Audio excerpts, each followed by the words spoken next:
So this is the bow, and it's basically a wooden stick with some curvature to it, and also it has hair strung across the length of the stick.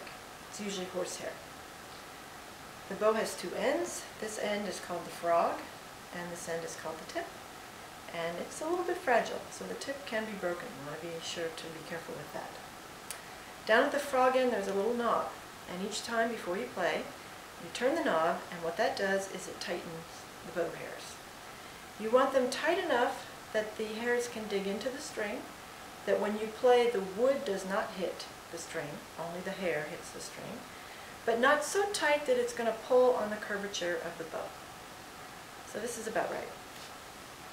Then you take your rosin before you play, and you put the bow hair on the rosin, slide it up and down a little bit, make sure you get rosin on the complete length of the bow.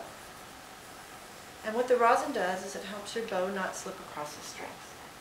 You can even give it a little tap at the end to get rid of some of the extra rosin dust.